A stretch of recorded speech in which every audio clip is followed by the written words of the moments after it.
오늘도 예배에 나오신 여러분들을 환영하고 축복합니다. 옆에 사람과 인사하겠습니다. 참 잘 오셨습니다. 옆에 앉아주셔서 감사합니다. 사람은 누구나 약점이 있습니다. 그 약점을 어떻게 잘 극복하느냐가 인생에서 중요하게 작용하기도 합니다. 특히 우리 그리스도인들에게도 마찬가지입니다. 사탄은 그 약점을 이용해서 우리를 넘어뜨리려고 수단과 방법을 가리지 않습니다. 우리는 우리의 약점을 하나님께 맡기고 더욱 하나님을 의지해야 합니다. 그래야 약점 때문에 우리가 넘어지지 않을 수 있습니다. 오늘 본문에 등장하는 주인공도 하나님께서 특별히 선택하시고 세우셔서 나시린으로 이스라엘의 사사로 하나님의 일을 잘 감당해야 했습니다. 하지만 자신의 약점을 극복하지 못해서 하나님이 기대했던 것과는 다르게 살아가고 있었습니다. 성장한 삼손이 이스라엘의 사사로 본격적으로 활동을 하며 이스라엘을 구원해야 하는데 우리의 기대와는 다르게 흘러가는 모습을 볼 수 있습니다. 오늘 말씀을 통해서 우리는 하나님의 말씀을 따라 살지 않으면 아무리 하나님의 사람이라도 세상의 풍조에 밀려서 살 수밖에 없음을 분명히 확인할 수 있습니다. 삼손을 교훈 삼아 우리가 더욱 하나님의 말씀을 붙잡고 말씀대로 순종하며 살아가는 모두가 되시기를 바랍니다. 13장의 마지막 절은 이렇게 끝맺고 있습니다. 25절에 소라와 에스다올 사이 마하네단에서 여호와의 영이 그를 움직이기 시작하셨더라 말씀합니다. 삼손이 태어나고 자라서 마하네단에서 살면서 하나님의 영의 인도함을 받기 시작했습니다. 성령이 임하면 기드온이나 다른 사사들을 보면 하나님의 사역을 시작했습니다. 사람들을 모아서 앞지 않은 나라와 전쟁할 준비를 했습니다. 하지만 삼손은 14장을 시작하면서 곧바로 딥나에 내려갔습니다. 딥나는 본래 유다 지파의 땅이었으나 영토가 작은 단 지파에게 주어졌습니다. 그런데 단 지파 사람들이 그 땅을 점령하지 못하여 블레셋 사람들이 거주했습니다. 그곳에서 삼손은 블레셋 여인을 보고 자신의 부모에게 그녀를 아내로 삼게 달라고 요구했습니다. 2절에 올라와서 자기 부모에게 말하여 이르되 내가 딥나에서 블레셋 사람의 딸들 중에서 한 여자를 보았사오니 이제 그를 맞이하여 내 아내로 삼게 하소서 하며 말씀하고 있습니다. 삼손은 여호와의 영의 인도를 받아서 사사로 활동을 시작하지 않고 딥나로 내려가서 거기서 블레셋 사람의 딸들 중에서 한 여자를 봤습니다. 그리고 그 여자를 자기의 아내로 삼겠다고 부모님께 말하고 있습니다.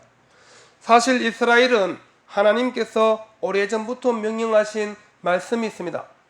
신명기 7장 3절 4절에 또 그들과 혼인하지도 말지니 내 딸을 그들의 아들에게 주지 말 것이요 그들의 딸도 내 며느리로 삼지 말 것은 그가 내 아들을 유혹하여 그가 여호와를 떠나고 다른 신들을 섬기게 하므로 여호와께서 너희에게 진노하사 갑자기 너희를 멸하실 것임이니라 말씀하고 있습니다. 하나님께서 주시는 가나안 땅에 들어가면 그곳에서 이방 사람과 통혼하지 말라는 명령입니다. 그 이유가 사위가 되거나 며느리를 삼으면 이방 신을 섬기는 그들로 인해서 다른 신을 섬기게 된다는 것입니다. 결혼은 부부가 되는 것입니다. 부부가 되면 서로에게 영향을 끼치게 됩니다. 그런데 보통 좋은 영향보다 나쁜 영향이 더 크게 작용합니다. 다른 신을 섬기는 아내나 남편이 결국 다른 신을 섬기도록 만들게 된다고 경고하는 것입니다. 인간의 본성이 죄로 가득하기 때문에 하나님을 섬기기보다는 다른 신을 섬길 경우가 더 많음을 하나님께서 아시고 미리 명령하셨습니다. 그런데 지금 사사시대에 와서 이방신을 섬기는 것도 모자라서 나시린이며 사사라는 삼손이 블레셋의 딸들 중에서 한 여자를 보고 그 여자와 결혼하겠다고 말하니 얼마나 하나님의 말씀이 무시되고 있는지 알 수 있습니다. 사사로서 하나님의 말씀을 더 잘 지켜야 할 삼손이 오히려 부모가 말리는데도 불구하고 그 여자와 꼭 결혼을 해야겠다고 조르고 있습니다.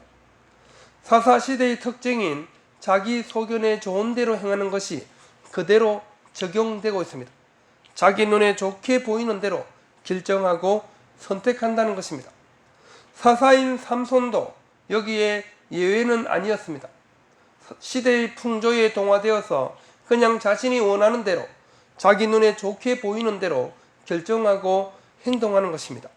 1절 2절에 두 번이나 삼손이 그 여자를 보았다는 말이 기록되어 있습니다.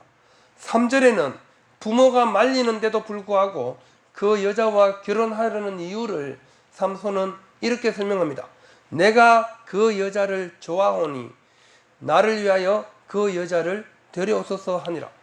삼손의 눈에 그 여자가 보기에 좋았다라는 의미입니다. 삼손은 어려서부터 블레셋 사람들의 상황을 보아왔습니다. 그로 인해서 그들 문화의 상당 부분 동화되어 있었다고 할 수 있습니다. 당시 이방 문화가 그러했듯이 블레셋의 문화도 성적인 쾌락과 향락 추구에 입각한 것이 주류를 이루고 있었습니다. 그래서 여인들은 자기를 치장하되 요란하고 선정적으로 치장하기에 몰두했습니다. 그러므로 삼손이 이스라엘의 여인들보다는 매력적인 블레셋 여자를 보고 자기 눈에 들었던 것입니다. 우리는 눈으로 보고 좋게 보이는 대로 선택하고 결정하는 것이 당연한 것입니다. 하지만 우리 그리스도인들은 눈에 보이는 대로만 선택하고 결정하면 안 됩니다. 눈에 보이는 외모보다는 결혼할 대상의 정신적이며 영적인 부분을 먼저 생각해야 하는 그리스도인이기 때문입니다. 삼손은 하나님의 나시린으로서 범하여서는 안 될 큰 실수를 저지르게 된 것입니다. 이방 여인과 결혼하지 말라는 하나님의 말씀을 완전히 무시했습니다. 그것이 자신의 욕심이었습니다. 갈라디아서 5장 17절에 육체의 소욕은 성령을 거스르고 성령은 육체를 거스르나니 이 둘이 서로 대적하므로 너희가 원하는 것을 하지 못하게 하려 함이니라 말씀하고 있습니다. 삼손은 성령 임재를 경험하고도 성령을 거스르고 육체의 소욕을 따라 살고 있었습니다. 삼손의 약점은 여자였습니다. 삼손은 예쁘고 매력적인 블레셋 여자를 보고 그 여자를 아내로 맞이하는 일에 자신의 모든 것을 쏟아부었습니다. 자신이 어떤 존재인지를 잊어버리고 오로지 자신의 욕심에 끌려 사는 삼손의 모습을 우리는 볼 수 있습니다.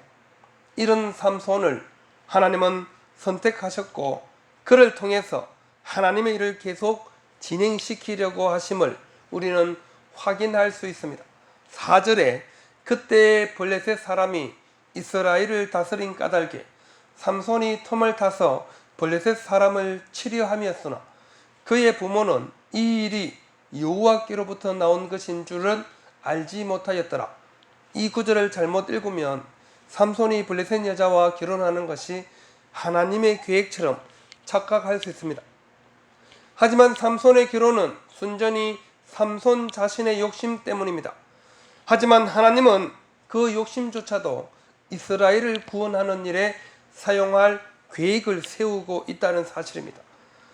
블레셋에 의해서 40년 동안이나 압제를 당하고 있는 이스라엘을 구원하기 위해서 하나님은 삼손을 사용할 계획으로 삼손을 태어나게 했습니다. 하나님의 계획을 삼손의 욕심으로 인해서 실패할 수는 없다는 것입니다. 하나님은 삼손의 결혼을 이용해서 블레셋 사람을 치려 할 계획을 세우고 있다는 사실입니다. 이것은 어디까지나 삼손의 계획이 아니라 하나님의 계획이심을 분명하게 성경은 밝히고 있는 것입니다. 삼손의 부모도 삼손도 하나님의 계획을 깨닫지 못하고 있다는 사실을 성경 기자가 우리에게 알려주고 있는 것입니다. 우리는 죄악과 욕심에 따른 삶을 운명론처럼 이야기할 때가 있습니다. 하지만 하나님은 우리의 악한 모습에도 불구하고 약속을 이루어 나가십니다. 사사기 13장 5절에 하반절에 보면 그가 블레셋 사람의 손에서 이스라엘을 구원하기 시작하리라 하시니, 이 말씀을 이루기 위해서 하나님은 삼손이 눈에 보이는 대로 결정한 일을 사용하십니다. 우리의 약점을 통해서도 하나님은 하나님의 계획을 이루어 가십니다. 아무리 우리가 욕심대로 살려고 해도 하나님의 계획은 실패하지 않습니다. 이왕 이렇게 눈에 보이는 대로 살면서 억지로 하나님께 쓰임받지 말고 제대로 하나님께 쓰임받는 저와 우리 모든 성도들이 되시기를 바랍니다. 우리가 미숙한 사람이라고 하면 철이 없다고 말합니다. 자기가 하고 싶은 대로 하려고만 하고 다른 사람은 전혀 생각하지 않는 사람입니다. 오늘 삼손이 꼭 그렇습니다. 어떻게 하든 자기가 원하는 결혼을 하기 위해서 부모님을 설득했습니다. 그래서 결국 부모님이 삼손과 함께 딥나로 내려갑니다. 5절에 삼손이 그의 부모와 함께 딥나에 내려가 딥나의 포도원에 이른즉 젊은 사자가 그를 보고 소리 지르는지라 말씀하고 있습니다. 어떻게든 삼손은 자신의 뜻을 관철시키고 부모님과 함께 딥나로 내려가고 있었습니다. 그때 포도원에서 젊은 사자가 나와 으르렁 댔습니다. 사실 사자가 앞에 나타나면 기겁을 합니다. 보통 사람은 놀라서 어찌할 줄을 모르게 됩니다. 그런데 삼손에게는 전혀 문제가 되지 않았습니다. 6절에 여호와의 영이 삼손에게 강하게 임하니 그가 손에 아무것도 없이 그 사자를 염소 새끼를 찢는 것 같이 찢었으나 그는 자기가 행한 일을 부모에게 알리지 아니하였더라 말씀하고 있습니다. 삼손에게 하나님의 영이 강하게 임했습니다. 그래서 젊은 사자를 염소 새끼 찢는 것 같이 찢었다고 성경은 기록하고 있습니다.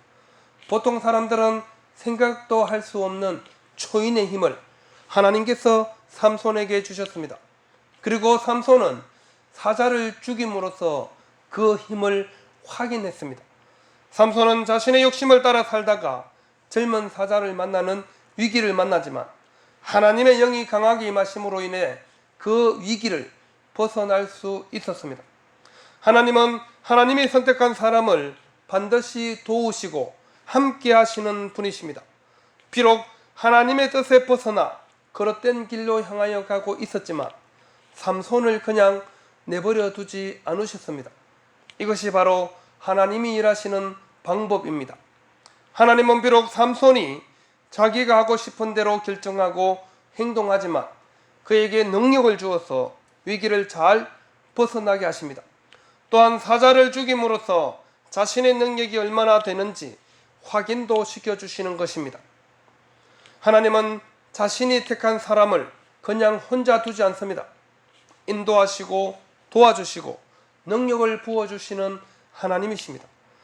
하나님이 주시는 능력으로 하나님의 사명을 감당해야 합니다. 그럼에도 불구하고 삼손은 자신의 힘만 확인할 뿐 그 능력을 사명을 감당하는 일에 온전히 사용하지 못합니다. 그가 딥나로 가서 그 여인을 만나고 마음에 들어합니다. 그리고 시간이 꽤 지나갑니다. 7절과 8절 사이에 얼마나 많은 시간이 흘렀는지 정확하게 알 수는 없지만 약혼을 하고 결혼을 하기까지 몇 개월이 흘렀을 수도 있습니다. 그가 다시 블레셋 여인과 결혼을 하기 위해서 내려가다가 사자의 죽음을 봅니다. 그리고 사자의 몸에 벌떼와 꿀이 있는 것을 보고는 그 꿀을 떠서 자기도 먹고 부모에게도 주어서 먹게 합니다. 이것은 그가 나시린으로 하나님 앞에서 지켜야 할 규칙들을 하나도 지키지 않고 있음을 우리는 분명히 알 수 있습니다. 나시린이며 사사인 삼손이 하나님이 지키라고 한 것들을 하나도 지키지 않고 사사시대의 영적 상태를 그대로 보여주고 있습니다. 하나님께 사명자로 살아야 할 사사가 하나님의 말씀대로 살지 않는 모습을 우리에게 보여주고 있는 것입니다. 구별된 삶을 살아야 하는 사람이 구별된 삶을 살지 않을 때 하나님의 마음은 엄청 괴롭습니다. 오늘 우리 시대도 마찬가지입니다. 교회와 성도들이 세상에 전혀 영향력을 발휘하지 못하는 이유가 무엇인가요? 삼손과 같은 이유입니다. 내가 좋아하고 원하는 대로 살고 싶어서입니다. 성도들은 하나님의 백성으로 자녀로 그리스도인으로 살아야 함에도 불구하고 그런 삶을 살지 못하기 때문에 세상으로부터 오히려 걱정거리가 되고 손가락질을 받는 것입니다. 세상 사람들이 오히려 교회를 염려하고 있는 지경이 되었습니다. 성령의 능력으로 사자도 맨손으로 죽일 수 있는 초인의 삼손이었지만 미숙한 삼손은 자신의 힘과 능력을 자기 자신만 위해서 사용할 뿐 구원자로서 사사로서 아무런 영향력도 발휘하지 못하고 있었습니다. 삼손을 보면서 마음 아파하실 부모님과 하나님을 한번 생각해 보십시오. 말듣지 않는 아들 때문에 속 터지는 부모님의 마음이 하나님의 마음이십니다. 오늘 우리는 어떨까요? 하나님께서 우리를 통해서 계획하시고 생각하시는 것이 있으시지만 말듣지 않는 저와 여러분들 때문에 하나님 아버지께서 얼마나 속 터지고 계실까요? 삼손을 통해서 하나님께서 말씀하시는 것이 바로 이것입니다. 삼손을 보면서 우리는 사사가 왜 이 모양이야? 하나님께서 괴력의 힘을 주셨는데 그것으로 여자 꽁무니나 쫓아다니고 뭐 하는 거야? 이렇게 생각한다면 하나님께서 우리에게 똑같이 말씀하십니다. 예수님을 통해서 십자가의 사랑으로 구원해 주셔서 하나님의 자녀로 삼으시고 빛의 자녀로 살라고 새로운 삶을 마련해 주었는데 자기 살기 바빠서 하나님의 계획과 뜻과 전혀 상관없이 사는 저와 여러분들을 보면서 하나님도 같은 마음이지 않을까요? 하나님은 우리에게도 삼손에게 주신 성령의 능력을 부어주셨습니다. 우리의 소속을 하나님 나라 시민으로 만들어 주셨습니다. 세상의 그 어떤 권세도 감히 우리를 함부로 하지 못하게 해 주셨습니다. 마태복음 28장 18절에 예수께서 나와 말씀하여 이르시되 하늘과 땅의 모든 권세를 내게 주셨으니 말씀하고 계십니다. 하나님께서 모든 권세를 예수님께 주셨고 예수님은 제자들에게 오늘 저와 우리 성도들에게 동일하게 주셨습니다. 그 권세를 사탄을 몰아내고 이 땅 가운데 복음을 선포해야 할 사명을 우리에게 맡기셨습니다. 하지만 우리는 삼손처럼 내가 하고 싶은 대로 내 눈이 보고 좋아하는 대로 살아가고 있습니다. 이스라엘을 구원하기 위해서 어떤 노력도 하지 않는 삼손이나 우리 주위에 예수님을 믿지 않는 사람들이 수없이 많이 살아감에도 그들을 구원하기 위해서 어떤 노력도 하지 않는 우리나 별로 다를 것이 없음을 사사기는 우리에게 말씀하고 있습니다. 자신의 욕망에 사로잡혀 세상에서 다른 사람들보다 더 잘 살고 싶어하고 더 많이 가지려고 하고 더 욕심 부리는 모습은 믿지 않는 사람들과 다를 바가 하나도 없습니다. 하나님은 삼손을 보면서 우리의 모습을 돌아보기를 원하십니다. 하나님이 능력이 없어서가 아니라 우리가 하나님의 말씀에 전적으로 순종하지 않기 때문입니다. 하나님이 능력이 없어서가 아니라 우리가 세상의 욕망에 끌려 내 마음대로 살아가기 때문입니다. 하나님의 자녀는 하나님의 말씀대로 살면서 하나님이 원하시는 뜻대로 살아가야 하나님의 자녀임을 반드시 기억하십시오. 내 욕심과 내가 하고 싶은 대로 결정하고 행동하는 것은 하나님의 자녀의 삶이 아님을 반드시 기억하시고 오늘도 하나님의 말씀에 순종하며 믿음으로 걸어가는 저와 우리 모든 성도들이 다 되시기를